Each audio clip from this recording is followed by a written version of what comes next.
Stonewashing is a technique used to accelerate the fading and softening of denim jeans by adding pumice stones to the wash. The stones can be natural or synthetic, in different sizes or shapes, producing varied effects. The natural pumice stones used in stonewashing are mined and produced in various grades.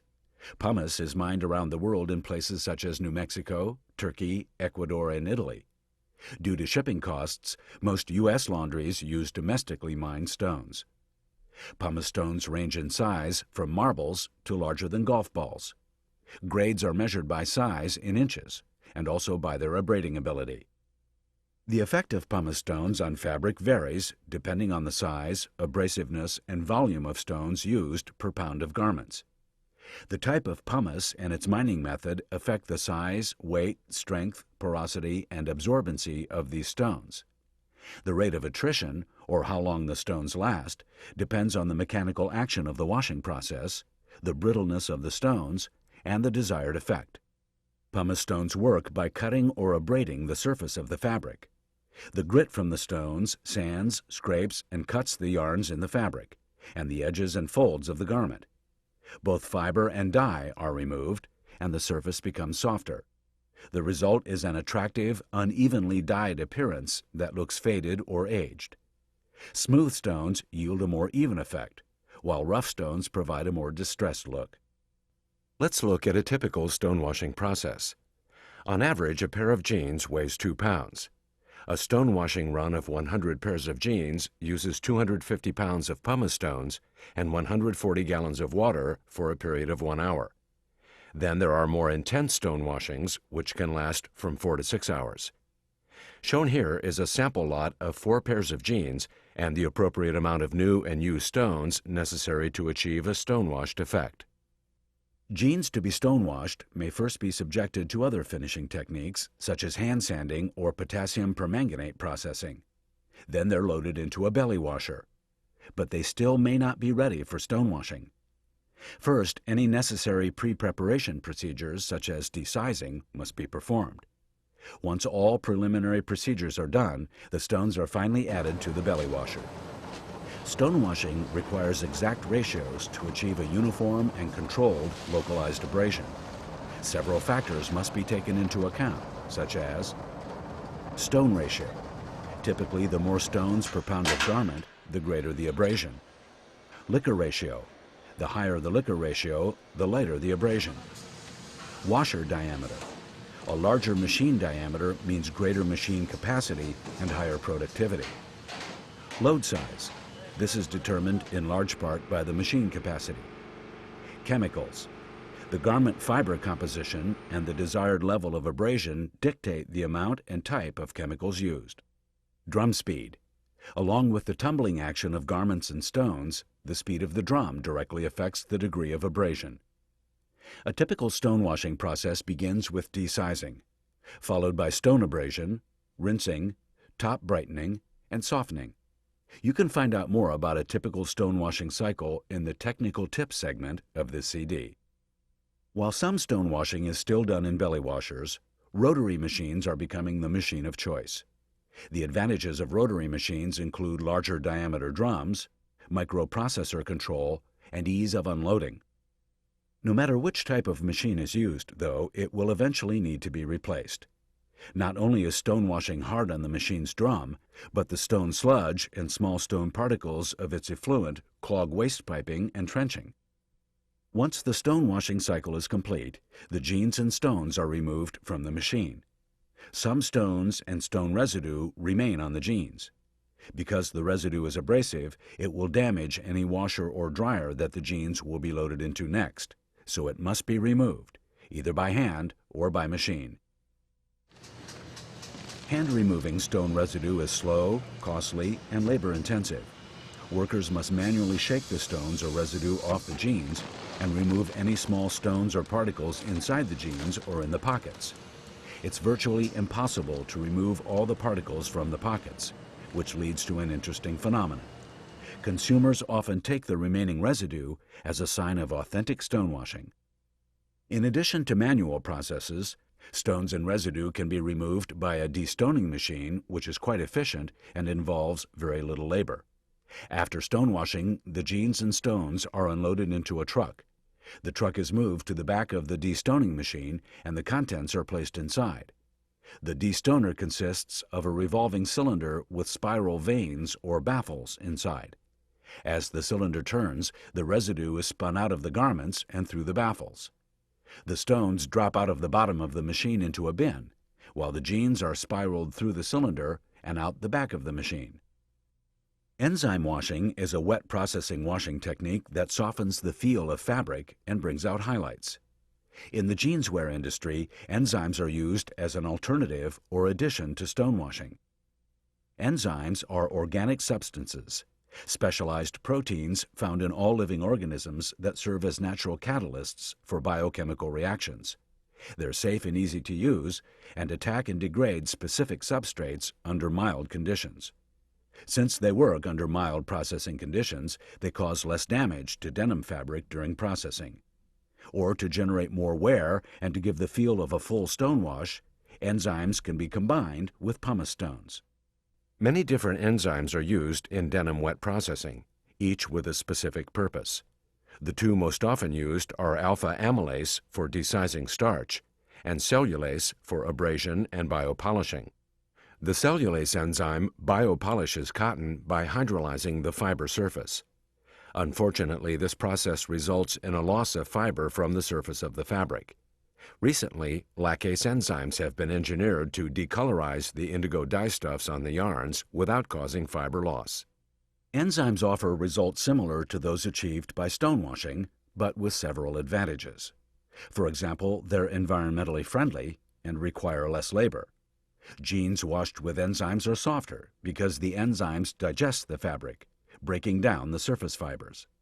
As the surface fiber is removed, so too is the surface color, leaving an ultra-clean surface. This gives the jeans a smoother, cleaner appearance, even after multiple home launderings. The major advantages of enzyme treatments over stonewashing are that larger washer loads can be used, no stone handling is required, no destoning is required, there's no stone residue, machine wear is reduced, which means longer machine life, labor is greatly reduced, and plant noise is diminished. But although enzymes have advantages over stonewashing, they also have some disadvantages. One is that they're moderately expensive. Another is that they can cause weight reduction and sometimes strength loss in fibers. Enzyme applications are like any other chemical application technology in that they require certain parameters in order to do their work. The variables that need to be considered include the type of enzyme, the pH of the solution, the temperature of the bath, the time the garments are processed in the bath, the enzyme dosage, the liquor ratio, the mechanical action of the machine, any needed auxiliary chemicals, and the type of fabric. pH and temperature are perhaps the most important. Many enzymes simply won't work if pH and temperature limits are exceeded. This is particularly true of cellulase enzyme processing. Mechanical agitation is another key component in enzyme washing. Since the enzymes themselves only partially remove hydrolyzed cellulosic material, mechanical agitation must do the rest. Agitation also reduces processing time and improves fabric preparation. As a comparison, let's take a look at both enzyme-washed and stone-washed jeans. The jeans on the left were stone-washed. The jeans on the right were enzyme-washed.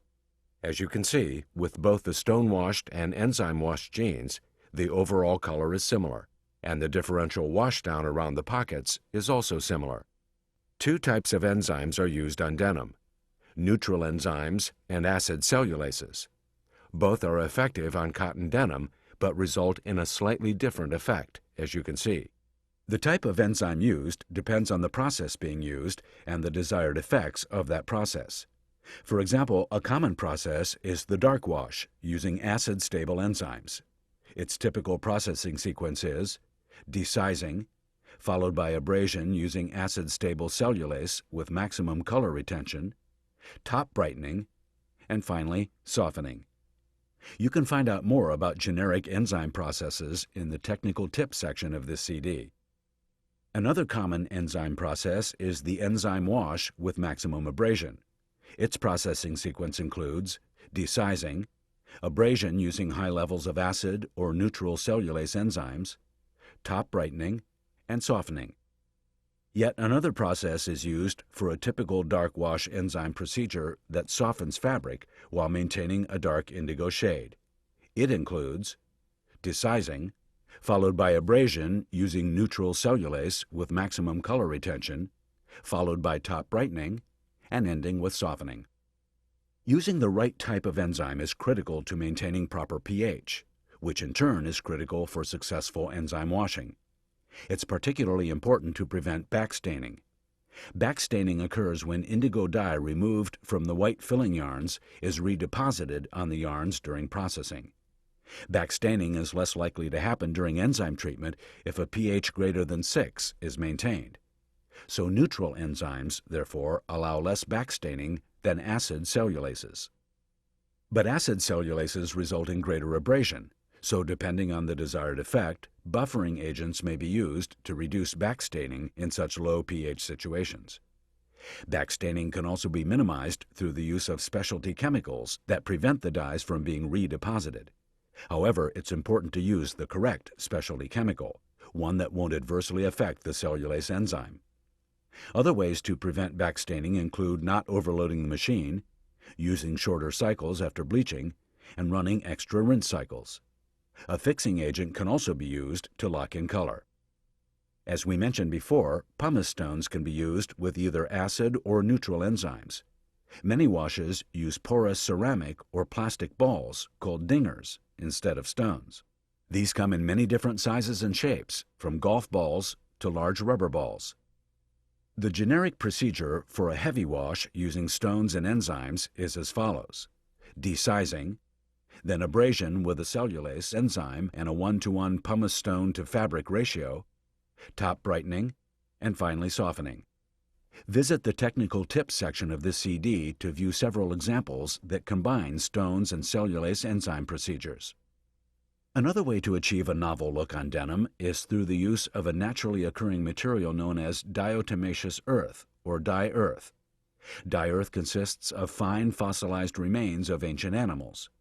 During denim fabric processing, the dye earth abrades the surface of the fabric. In the waste treatment effluent, it readily sinks and is easy to filter. However, dye earth can solidify in drains if it's not completely flushed from the waste system. Dye earth can be used with or without enzymes. The final washdown effect depends on the amount of dye earth used and the length of the abrasion cycle. Another abrasive material used in denim garment finishing is perlite. Perlite is similar to pumice stone and is about 1.5 millimeters in diameter. It produces a softer, more pliable finish than stones or dye earth, and also reduces the wear on garment machines. Because perlite is small, it can generate a worn look through the entire fabric and not just on the outer surfaces. Perlite is a processed natural deposit with good abrasive properties. Unlike dye earth, it floats, so care must be taken not to use too much. It must also be skimmed during waste treatment and thoroughly flushed from the machines and drains after processing so it does not clog the drains. Some of the names perlite is sold under include bead wash, ocean wash, and pearl wash.